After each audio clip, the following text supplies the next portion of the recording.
On August 6, 1991, World Wide Web and the first page on it were officially launched by mentioned in the previous video, Tim Berners-Lee at CERN. The very same month, on 25th, Linux and Linux kernel were introduced by Linus Torvalds. Little did he know that his tech, 30-something years later, will basically power the entire backbone of the internet and majority of mobile phones all around the world. Microsoft ended cooperation with IBM on OS/2 operating system and officially changed its name to Windows NT. Also something that would eventually become the backbone, not of the internet though, but of all gaming machines today. And as usual, this is the spot where I ask you to smash those likes, subscribe and bell buttons below. If you do, you always get notified when I release something new. And if you're feeling a bit more generous, you can also consider joining my Patreon. All videos are always released there a day early, and I post updates on progress and planned future releases few times each week. What I haven't told you about yet though is that 1991 was also important in coining certain terms and phrases that we use to this day. So, Internet of Things, all your bases are belong to us, and surfing the internet were all first used in 1991 and carry on in our vocabularies even now 30 years later. Well, maybe apart from that bases thing, as that's just used ironically now. One way or another, it is a part of digital pop culture and had to be mentioned here. Anyway, you didn't launch this video to learn what happened in the first year of the internet, but to get to know the games of 1991. So without further ado, let's get to it. Arachnophobia is a PC adaptation of the bizarre Disney movie of the same name. You and your extermination firm are hired by the US Department of Agriculture to dispose of the deadly Spider Queen and her lethal offspring before they take over the country. Once the threat in the US is contained, you're sent off to the Amazon rainforest to destroy the entire herd. Now, if that doesn't sound ridiculous, I don't know what does. I've not seen the movie, but the story background of the game makes me want to. It sounds so bad that it may actually be pretty good. Anyway, the graphics, while only EGA, are pretty nice, and addition of sampled speech is a nice touch to round up overall presentation. The only real issue in Arachnophobia had to be the amounts of spider enemies in latter Amazon levels, where there's simply just way too many of them, to the point that the game can become rather annoying. Big Game Fishing is a really fun partly arcade, partly simulation game with incredibly stupid and unnecessary plot. You're a businessman on a vacation, but you're broke. So to have the vacation last longer, you have to catch fish and then sell it. And you need money to pay boat rental fees, gas, purchase bait and other necessities. Basically managing your expenses to have the vacation last as long as possible. Obviously the bigger fish net more money, but they also live near the deep waters that require more gas to get to. Big Game Fishing is a title not for the hardcore fans of fishing simulators, as it's definitely not one. What it is though is an entertaining and easy to get into arcadish fishing game that anyone can play and have fun, even if they don't know much about the sport itself. Blade Warrior is a stylish arcade adventure game set in a fantasy world. In essence, it's a hack-and-slash side-scroller with some adventure elements where you have to find and collect various items. Some of which are plot-related, others can be used as ingredients for spells, provided you have appropriate recipes. What sets Blade Warrior apart from other similar games though, as you've no doubt noticed already, is the graphical presentation. All the characters, enemies and monsters are silhouettes set up on dark night sky background. It builds a dark Twilight Zone-like atmosphere that's uncanny and not something I've seen in any other games of the time, at least not realized successfully to such a degree. Arguably, Blade Warrior may not be everyone's cup of tea, but it's a one-of-a-kind title and an experience among many same-ish games in the genre. Champions of the Raj is a turn-based strategy with arcade elements. The game revolves around European imperialism and colonialism in India, with 6 factions competing over control of the country: British, French, Mughal, Sikhs, Gurkhas and Marathas. And at least 3 of these I've butchered here beyond recognition, I'm sure. The main 4 of the game takes place on a strategic map where players aim to conquer all territories of India, either by combat or peaceful diplomatic means. Diplomatic takeover is only ever possible if a player has high enough influence in the region. He is then invited to either take part in an elephant race or game hunting session. Success in either will guarantee uniting the region under players' control. All factions differ in their characteristics and units, so each will require different strategy to succeed. The graphics are pretty nice in Champions of Raj, they're rather colorful and very stylish, and it's one of those games that you would not think you would enjoy until you started playing, but given the time, it rewards players with fun and unique challenge. Chuck Yeager's Air Combat is a combat flight simulation famous for its unparalleled realism of controls, numerous different planes to choose from, and nearly endless missions spanning over 3 theaters of operation. All that because Chuck Yeager did not only lend his face to the title, but actually worked very closely with the developers, lending his experience to them so that the simulation could be as close to real life as possible. Some missions' successes, in fact, are largely dependent on whether you know the planes good enough to pick the right one for the job, as not all can be used for all mission types successfully. Chuck even insisted that the clouds were added to the game, something that most simulations completely overlooked as just part of presentation, when in fact, in reality, they serve a very important tactical advantage in many situations. Veterans of the genre most likely did not even listen here as they knew exactly how good of a game it is, but those who are on the fence should really give it a go, as it's definitely one of the best simulations released in the 90s. You may consider it the laziest of lazy reviews, but even though it will seem like it, it's totally appropriate and spot on. So, in the 1991, the second trilogy of Commander Keen games were released, and there were more of the same. That's it. End of review. Nothing changed the way the games looked, played, or how they worked mechanically, and you know what? Other than the presentation, for everything else, all I have to say is good, because you don't fix what's working. And while they may have not been the best platformers on PC, and definitely were not the best overall on all systems, not even close in fact, they were very competent and fun. And sometimes that's just enough to be successful. And since there was so many of them released in such a short span, players always had a title to look forward to. And if you add the fact that they were shareware games, meaning the first episode in each was totally free to play, it meant that more players saw it and more pulled the trigger on a final purchase, having experienced them firsthand. I remember as if it was yesterday seeing title screen of Conan the Cimmerian on a magazine's cover back in the day in 1991, when I still had my Amiga. And I was instantly jealous of what PC gamers had, and I didn't. Little did I know that it also released on the Amiga, but since I wasn't aware of the fact, it was the first time I recall that I felt jealousy towards PC users, even if wrongfully so. Anyway, Conan is an action-adventure with some sparse role-playing elements. So you'll be traveling between towns and other various locations, breaking into houses and fighting off hordes of enemies on your quest for vengeance. On your way, however, you'll visit many different places like temples for quests, shops for weapons and other items, and inns to boost your health, among others. You will also in time, with help of swordmasters, learn different fighting styles which should come in handy on your long, dark and bloody quest. Combat encounters are quite gory and can even end in enemies' dismemberment, so it's not a game for everyone. Looking at it now though, I have to say that despite its age, Conan the Cimmerian is a game that can easily be enjoyed even today. Conquests of the Longbow is a point-and-click adventure and an indirect follow-up to Conquests of Camelot. Like its predecessor though, it favors situation-based actions, puzzles and minigames over traditional inventory-based gameplay, meaning you'll spend more time talking to other characters, gathering information, making decisions in crucial moments, solving riddles or participating in earlier mentioned minigames, rather than juggling through hundreds of items in bottomless pockets. Many of the in-game situations can be resolved in few ways, each scored differently and with different outcomes, which all put together in the end allow you to reach one of the 4 game endings. Oh, did I mention that you're Robin Hood? I haven't? Oh, then you are, and you're raising money to free the king from captivity by the evil Austrian Duke Leopold. Conquests of Longbow is one of the most unique and fancier online titles, and a real treat for genre aficionados. Dragon Spirit is a vertical scrolling shooter and a port from the arcades. Main difference from any other games in the genre is that you're not piloting a ship but flying a dragon. The game offers 9 stages and numerous power-ups, as your basic attack is not overly strong. The most innovative part of Dragon Spirit though is a sorta active difficulty system, meaning if you defeat the demon Zawel, you can go and play in the Blue Dragon mode, which is the normal difficulty, but if you fail in this one, the game switches into easier and shorter Gold Dragon mode. So it adapts to players' capabilities, making for an enjoyable experience for gamers of all skill levels. Obviously some cuts had to be made, graphics and sound-wise as compared to the arcade, but not to the point that it would make the game unplayable.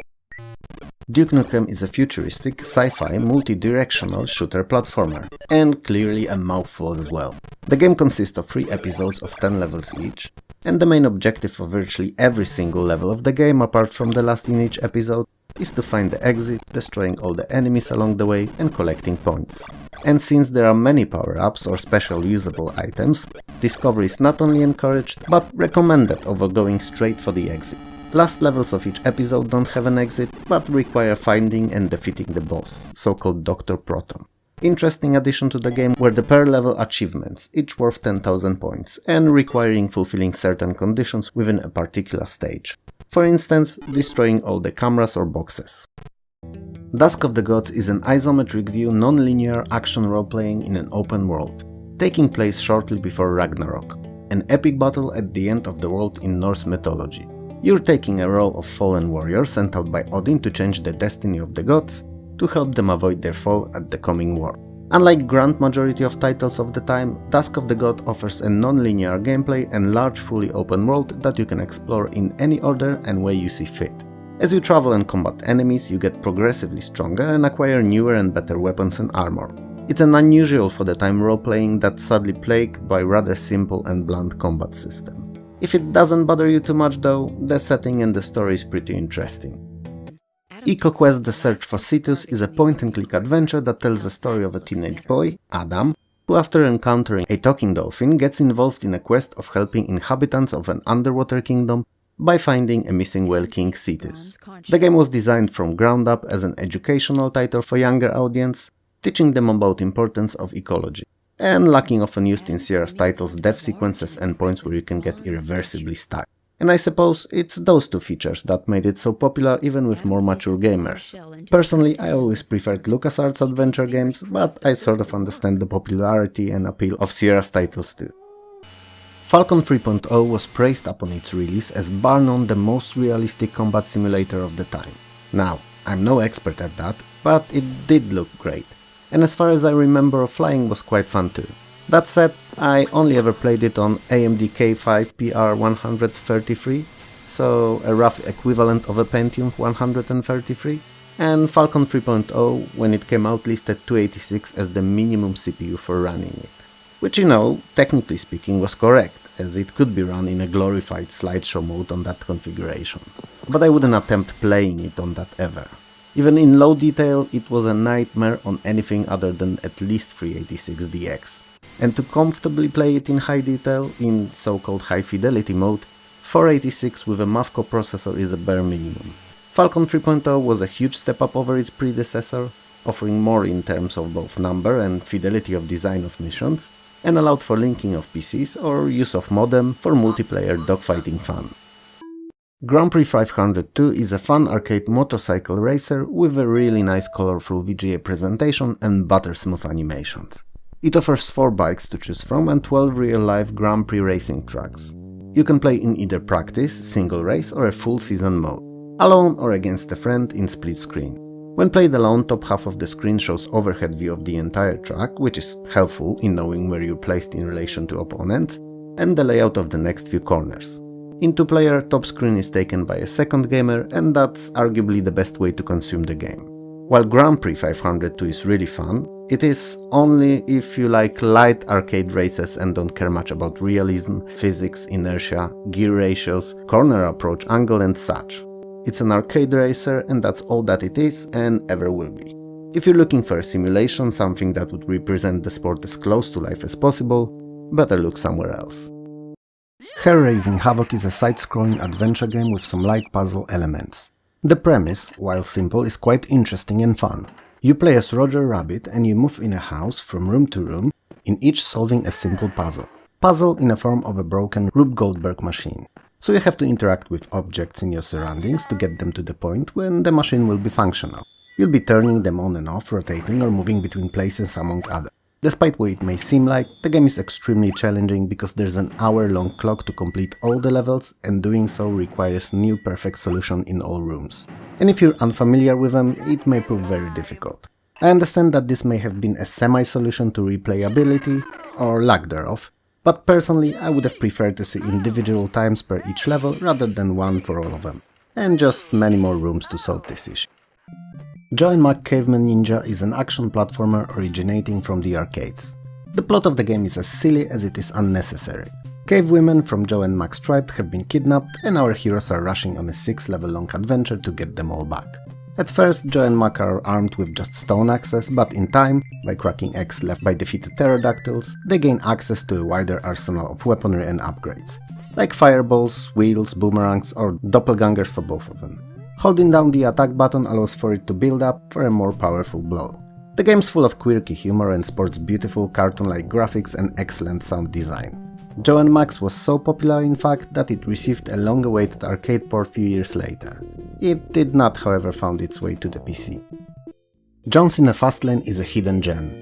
It's probably the most unusual design-wise game of 1991 for DOS. It's basically a life simulation presented as a board game played in turns against CPU or up to 3 other players. Each turn corresponds to a week of your character's life. You start in a small, rather campy apartment and no source of income, and have to pick your life goal, choosing between money, happiness, education or career. And from then onward, it's all up to you. Whether you'll choose to educate yourself, get a job or just hang around, choice is yours. You do, however, have to make sure to keep your character well fed, pay rent and have your house filled with useful appliances. You can also splurge on less important things like newspapers, lottery tickets or fast food. The only limit is your imagination. And, well, game's design. Still, Jones in the Fast Lane is as much of a life simulation as it is possible to squeeze from a board game, and despite what it may sound like, it's actually a really fun and entertaining title. Obviously best played with a friend or two, and holds limited but unquestionable educational value, meaning that there's no money without work, and hardly ever there's more money without education. I mean, college dropouts like Bill Gates, Mark Zuckerberg or Larry Page may disagree, but it's highly unlikely that they're watching this video, so we'll ignore that they've achieved more than most with full college education ever could. And if they are watching, then hit me up guys, I have ideas and no funding. We can change the world together. As the title suggests, Killing Cloud is about the cloud that kills. The end.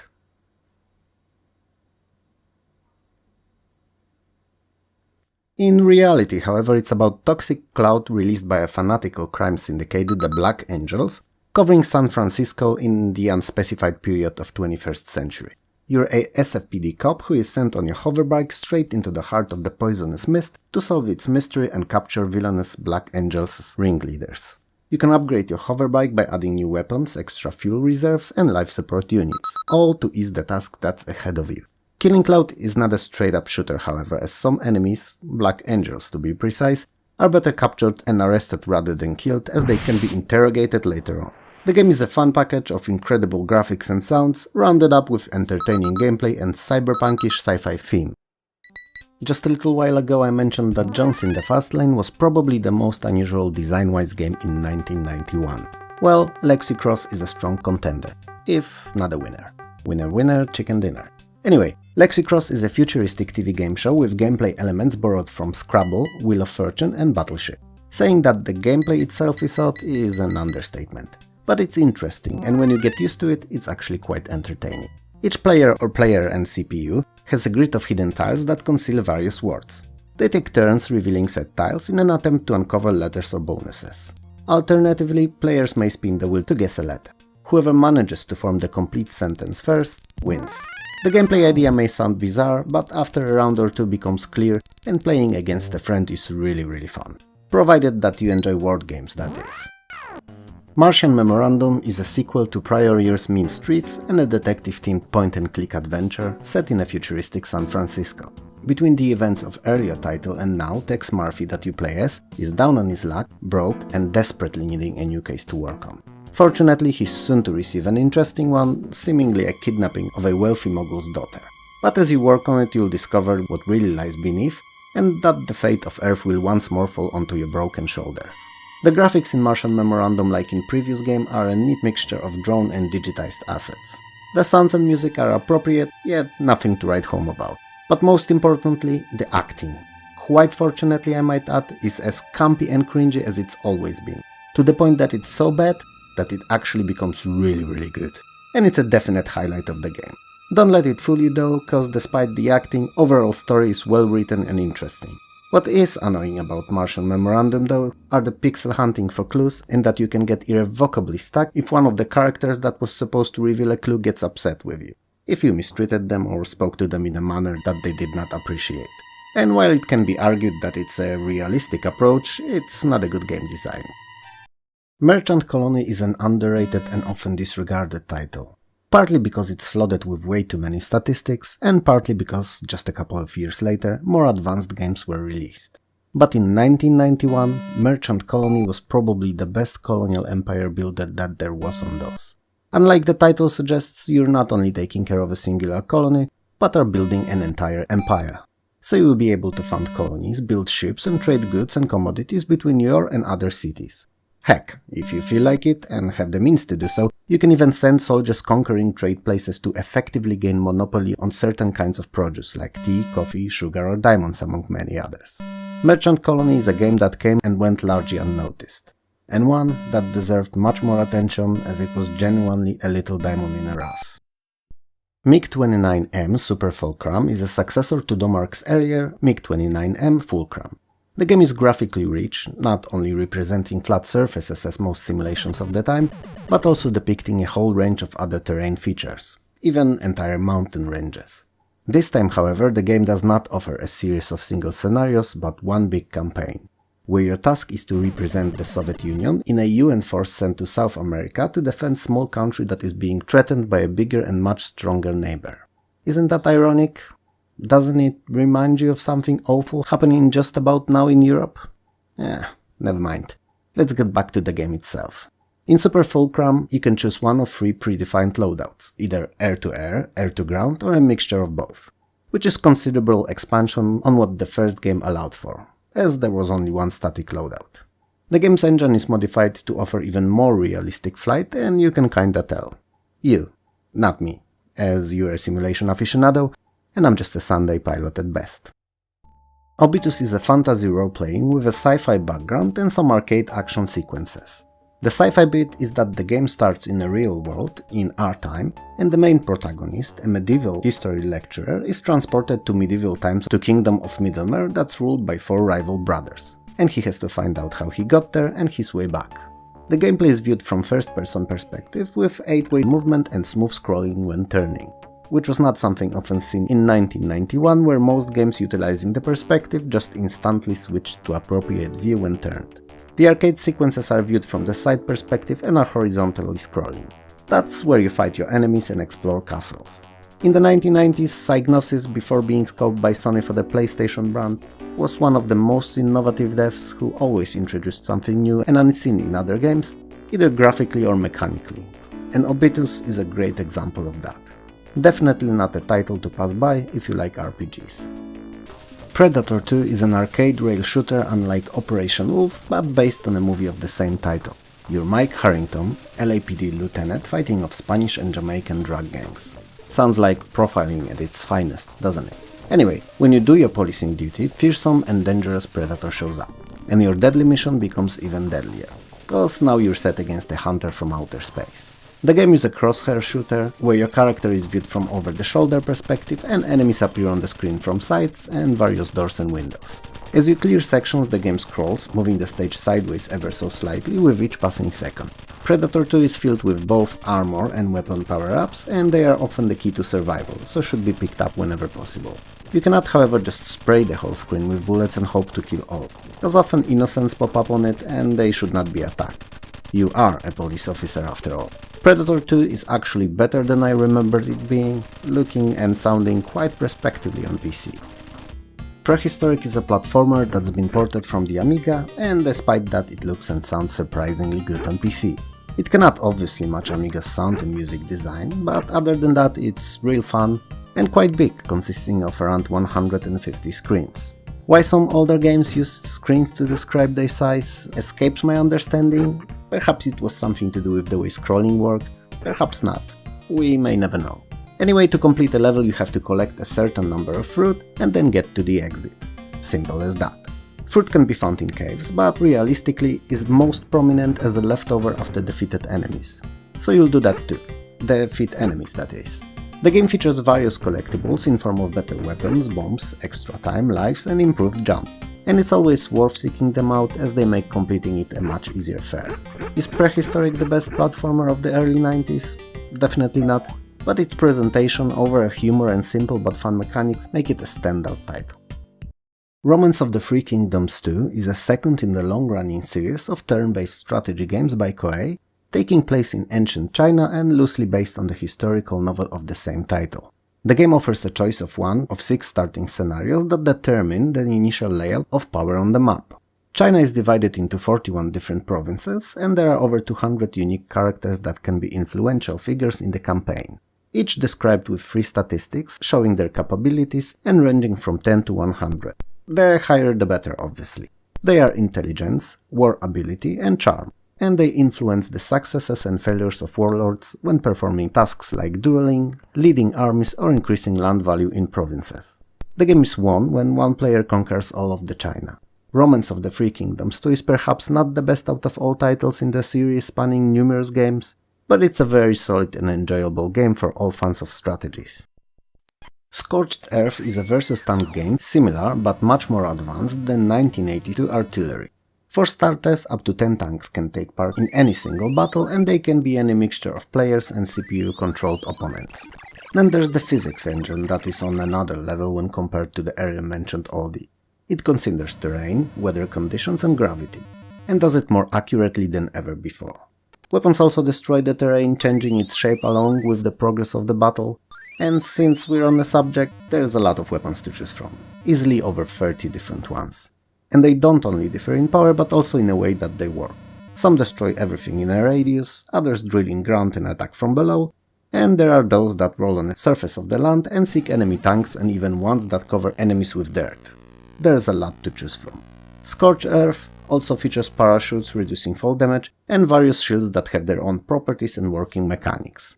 Despite its age, Scorched Earth is probably the most playable game even today out of all released in 1991, as it offers madly fun gameplay that transcends the time.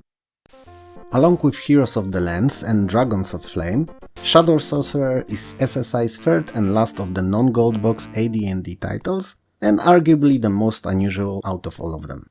The gameplay is in real time and viewed from an isometric top-down perspective, and that real-time aspect is probably the biggest issue with the game, as despite whatever you're doing, the time flies, and there's no way of stopping it or even slowing it down. You're in charge of a party of 4 adventurers who just rescued 800 slaves, and must escort them through dangers of wilderness to safety, while running away from constantly chasing you red dragon. So, that's your main task, delivering as many ex-slaves as you'll be able to freedom. On your way, however, if time allows, you can explore dungeons and other areas of interest, searching for information and treasures. And if that wasn't enough, you'll also have to deal with freed refugees leaders, convincing them to keep following you in spite of all the hardships on the way. Like I said initially, it's the most unusual of SSI's games, but I feel that the choice of real-time gameplay was a grave mistake, and that the game would be much better played in turns. Sherlock Holmes Consulting Detective is a point-and-click adventure game unlike many. Even though there were detective adventures released before, Sherlock Holmes is one that focuses mostly on investigation rather than solving simple puzzles. So you'll be mainly traveling to different areas around London, interrogating suspects, gathering clues, and reading newspapers for hints on your investigations.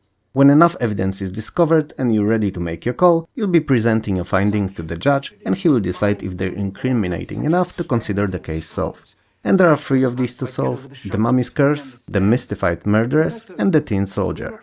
Sherlock Holmes the Consulting Detective is also one of the very first multimedia games, full of various shorter and longer video sequences, showing introductions during investigations of suspects and numerous cutscenes. Space Quest 4, Roger Wilco and the Time Reapers is the first Space Quest title to use 256 color graphics and point-and-click interface rather than the clunky text parser. And I have to say that the game actually looks very nice, utilizing the palette to its full extent. It didn't come for free though, as this presentation required 286 CPU, and realistically it was most comfortable to play on at least 386. The story of Space Quest 4 is bizarre too. The bar that Roger Wilco, the protagonist, is relaxing in, is raided by heavily armed soldiers who aim to kill him. He is saved by a stranger who helps him escape through a time rip into the future, into fictional world of Space Quest 12, a dystopian future where the world is in ruin without our hero to lean on.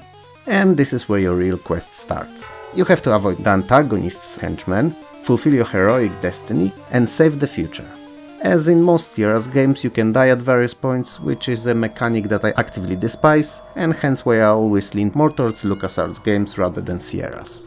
but that's an issue on my side, I suppose. Spirit of Adventure is a little-known first-person perspective RPG that never got the recognition it deserved, especially that it's a spiritual precursor to much more popular and recognized Realms of Arcania, albeit much simpler than that later title. A strange drug appears seemingly out of nowhere, with all leads pointing to a source being a single mysterious stranger, and spreads in the world uncontrollably, creating a huge addiction problem among the population. Your group of 6 adventurers sets on a mission to uncover origins of said drug and find the one responsible for this tragedy. Many of the puzzles and situations in Spirit of Adventure have more than one solution, which is always a welcome touch adding to the replayability, and the game has a very healthy balance between combat and exploration, with neither outweighing the other. Interestingly enough, Spirit of Adventure gender-locked its classes, which is an odd choice, but from a designer's point of view perhaps they had a thematic reason for it. The game originally came out in German and then was translated and released in English, so that English version is now quite difficult to chase down, at least in its original boxed release. Supaplex is a Boulder Dash clone. You're Murphy, bug hunter living inside a computer, and your aim in each level is to collect enough infotrons for the exit to open, and to get to it as fast as possible. The so-called infotrons are what diamonds were in Boulder Dash, so basically collectibles. Same as in BD, in Supaplex there are also enemies too, and zonks, which are mechanically equivalents of rocks from the earlier title. The game consists of 111 levels in total, and up to 3 of these may be skipped to advance further. Some levels have certain rules that they're obeying by, like gravity and such, but in general most follow same rules Boulder Dash set years earlier. Interestingly enough, Supaplex features player profiles, meaning few of them can progress separately using the same computer and the same copy of the game. And it's not a feature that I saw often back in the day. Team Suzuki is a surprisingly deep motorbike racing simulation. The game is viewed from the first-person perspective and uses 3D graphics for everything but the cockpit. It features 16 real-life circuits and races, of 5 to 50 laps in one of 3 power classes, 125, 250 and 500cc. The more powerful the bike, the more difficult it will be to control. You can race in a single race, practice or run a full season. Bikes can be controlled via keyboard, joystick or mouse, the last one being most difficult to master, but in the same time most precise. I was never neither good or interested in bike simulation, as I always preferred racing cars, but I have to admit that I always found Team Suzuki rather enjoyable in short bursts, and pleasing in its 3D design. Would I come back to it today knowing what games in the genre look like now? No, I wouldn't. But back then, I don't think that there was anything much better. Console users of the late 80s and early 90s were lucky to get largely good Ninja Turtles games. Home computer owners, not so much. What we got was at worst terrible, at best acceptable if there wasn't anything else to play. Teenage Mutant Ninja Turtles Manhattan Missions is an excellent exception from that seemingly cardinal rule. It's a side-scrolling beat-em-up taking place in, well, surprise surprise, Manhattan. Shredder's devilish plan will allow him to seize control of New York City in 48 hours. And you, preferably with a friend, have to stop him. Each of the turtles has a nice set of unique moves using their iconic weapons, and each has their own stats of strength, speed and energy, that can increase the more the turtles fight. With certain threshold of strength passed, turtles gain access to additional attacks. The game is built out of 16 levels and they differ in design quite considerably. What I always found unique about Manhattan missions though was the 48-hour limit to complete it, because it's actual real-life 48 hours. Sure, you use up quite a lot of them resting between the missions, but it's rather unusual and original design. Sid Meier's Civilization is not only one of my most favorite series of games, but this, first installment, despite gamers' personal preferences, is arguably one of the top 10 most important games in the whole history of gaming. I don't think there's anyone who haven't heard about, or at least have a passing knowledge of Civilization, but just to be on a safe side, I'll try my best to explain. The simplest way of describing what it is to try to comprehend the encompassing meaning of the word itself, because that's what the game is. It tells a story, or more appropriately, you design with your actions and choices the story of your own nation, from prehistoric times to the future through all the eras in between. So you build and expand cities, deciding what buildings and units should be produced in them, You'll exploit natural resources, expand into wider areas, explore the unknown, and finally exterminate any and all enemies if need arise. On top of that, you'll also be directly involved in deciding how your nation's technological progression should look like, you'll directly control all units, both during war and in peaceful time, and you'll be the one who'll lead your people to glory. Or failure. If any of that sounds interesting to you, you owe yourself to try this gem of a game. And since First Civilization is the easiest in the series, it's an ideal gateway drug to that just one more turn disease that so many of us suffer from. And there's no cure on the horizon, I'm afraid. Another World is a near-perfect game. It's a cinematic adventure with incredible atmosphere and fantastic sci-fi setting. That's also complemented by equally outstanding animated introduction that you had the chance of watching at the beginning of this very video. And most of all, Another World has one of the most fluid and smoothly animated 2D polygonal graphics of 1991. All throughout the adventure it feels like you're a part of a movie that has a beginning, middle and end, and all the plot you take part in you can actually influence with your actions. That imaginary but perfectly crafted feeling aside, the game's incredibly linear, and very difficult, with literally any damage to your character always end up being a fatal one. Now, normally those would be huge downsides for me when talking about virtually any other title, but this straightforwardness of Another World allowed for creation of very sophisticated, very deep and captivating experience. It's an absolute classic and a game that most gamers should have in their collections. Battle Isle is a sci-fi turn-based strategy tactical game set on a fictional planet of Chromos. And why it's Chromos and not Kronos? I do not know. Anyway, the game is played on a hexagonal grid map where players take their turns, alternating between attacks and movement phases. Each of them controls various units ranging from ground-based infantry, transports, artillery and tanks, through ships and submarines to fighters and bombers among many. Battle Isle took under consideration many things that many similar games back then didn't. The limited access to fuel and ammo, which could end and might require restocking, or unit experience that grows along the campaign as they survive each consecutive combat encounter. Each mission can have different objectives, ranging from eliminating all enemy forces, to capturing specific buildings or protecting certain units and places. Battle Isle played equally as good alone against a CPU as it did with a friend, and received quite a few add-ons and sequels, most of which stuck to the basic formula. Historyline, however, is a spin-off using the same engine and mechanics, but set in a World War I era on Earth. Eye of the Beholder is the first in trilogy of first-person perspective RPG games with grid-based movement and real-time combat, set in Dungeons & Dragons universe. While the interface is set up a bit differently to Dungeon Master, with characters on the side as opposed to on top, similarities between the two titles are more than obvious. The game is based on AD&D rules and world, so all well known to the players of tabletop game monsters, locations, spells and characters are present and easily recognizable. The graphics are on another level, completely utilizing full power of VGA cards, and comparing them to those of Dungeon Master would be a serious disservice to Eye of the Beholder. The game was a critical success and a great start to the trilogy that the second outing of is universally considered the best in the whole series, and one of the best first-person RPGs of the era. But that's something to be tackled in another video. Lemmings is a puzzle game where your goal in each level is to lead a group of anthropomorphic lemmings to safety. And since between the start point and the exit there are usually numerous obstacles and dangers, it's your job to use limited number of available abilities that you can assign to them in each stage to do so. Levels are divided into 4 groups of different difficulties: Fun, Tricky, Taxing and Mayhem. Those groups reflect number of obstacles, kinds and numbers of available abilities, time limit and a minimum amount of lemmings that need to be saved. Lemmings became an instant hit, placing in the very best and top games list in various gaming mags and in hearts of players. It quickly received ports to other 8 and 16-bit systems and also gained critical acclaim and popularity. If there's only one game that you can try from this 1991 video and you're not someone who would like Civilization, then Lemmings is the one. The Blues Brothers is an action platformer based on the band from a movie of the same name. The game consists of 6 levels and you have to evade police, vigilantes and everything in between to get to the blues concert. Basically everything that you'll find in your way is out there to get you.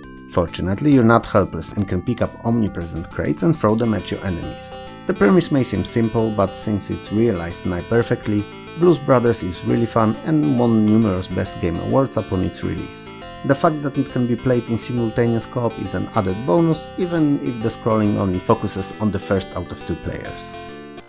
The Immortal is an isometric action-adventure with some light RPG elements.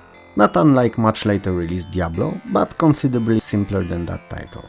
Story-wise, you'll have to find and save your wizard mentor Mordamir from an 8-level deep labyrinth. On the way you'll solve puzzles, avoid death traps, find and use numerous items, and use magic spells. You will also partake in various combat encounters, which in majority of cases can be avoided by dispatching of enemies before combat's initiated using fireballs.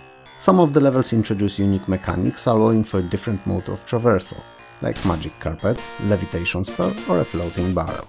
I'm not gonna lie, I'm not the biggest fan of the Immortal and haven't played it nearly as much as I probably should have, but its historical significance for DOS gaming is unquestionable, so it's here nonetheless.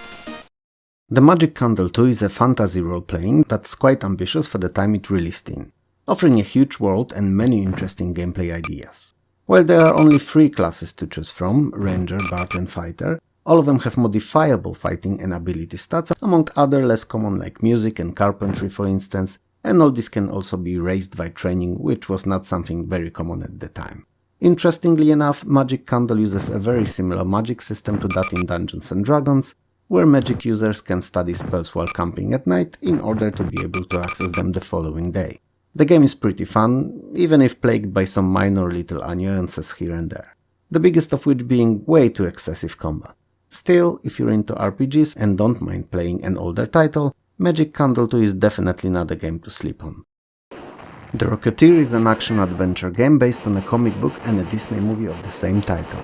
It shares some thematic similarities to Cinemore's Rocket Ranger, but plays entirely different, so while they may seem to be alike, it's superficial only. The game consists of 4 levels in which you'll be doing many different things, from piloting a biplane to jetpack aerial combat and everything in between.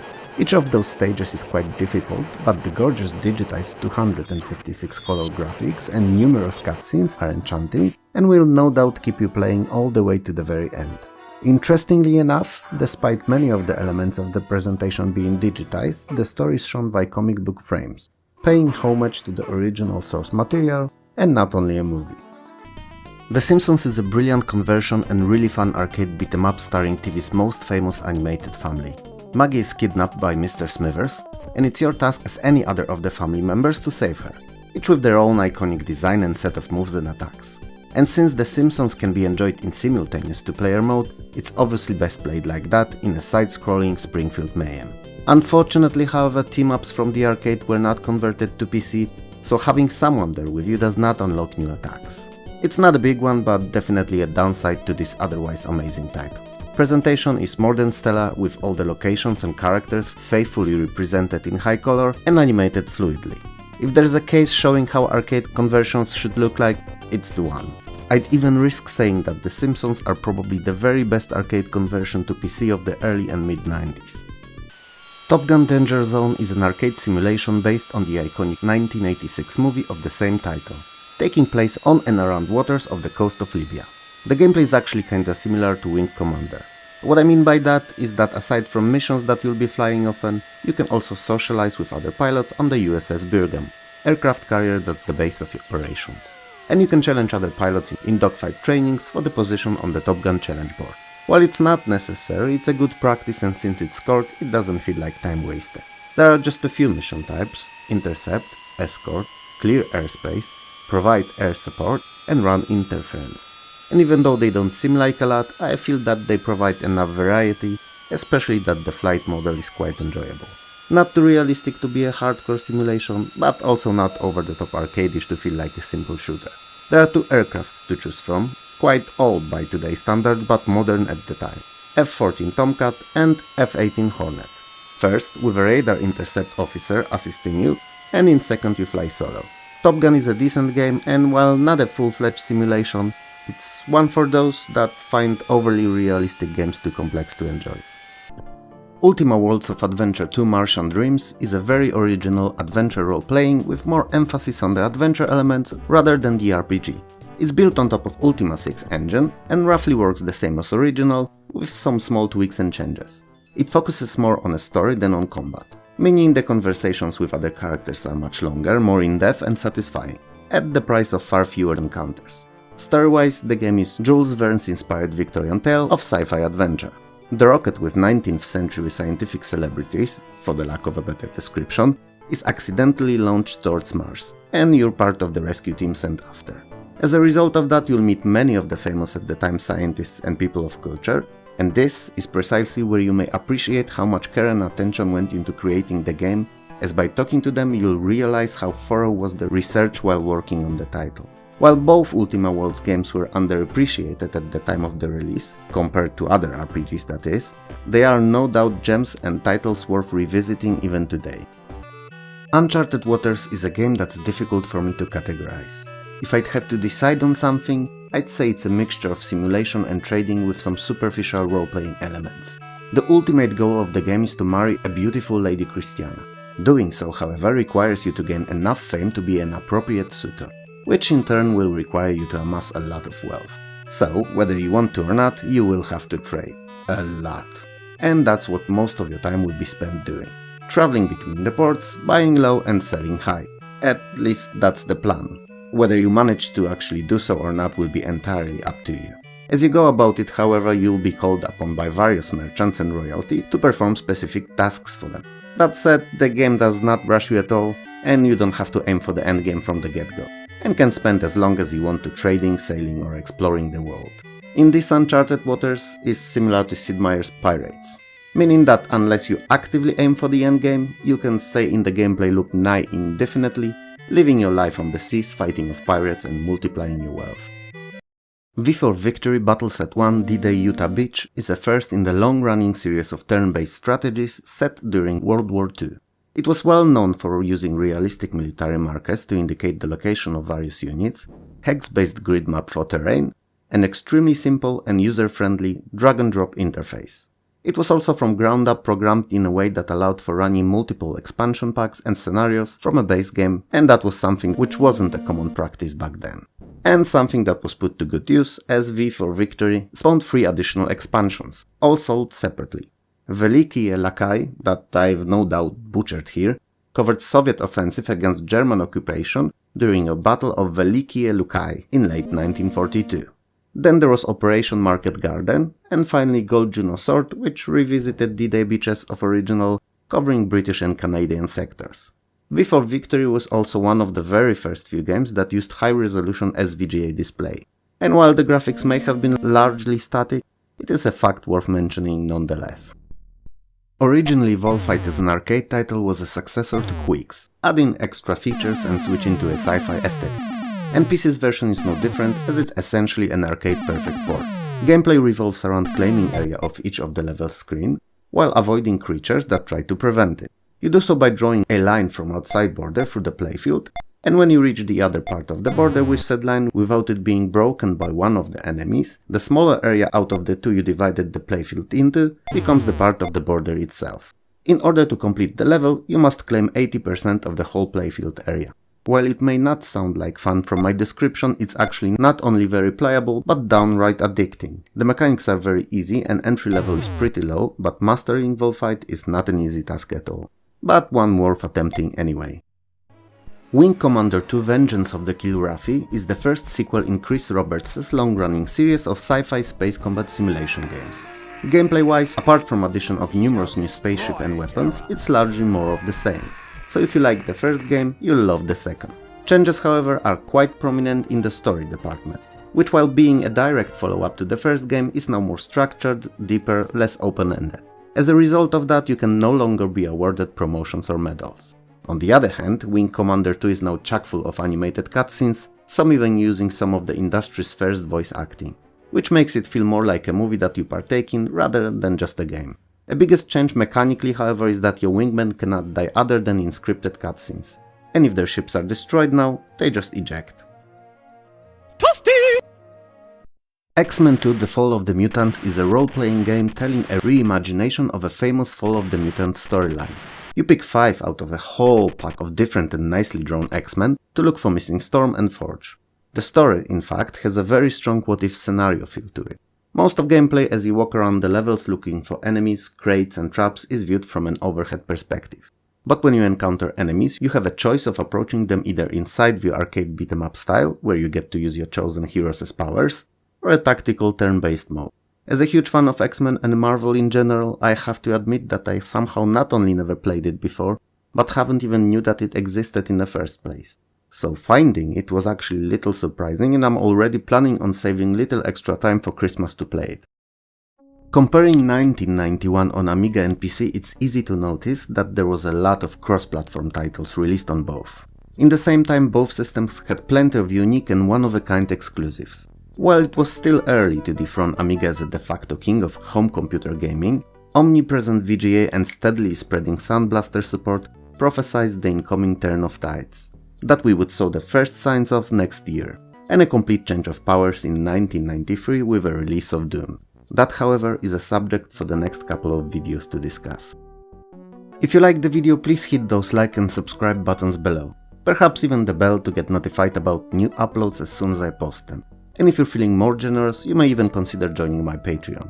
It would help me release more better content, maybe even get a camera. Who knows? For now, however, this is all, so have a good one and I'll see you next time. Peace.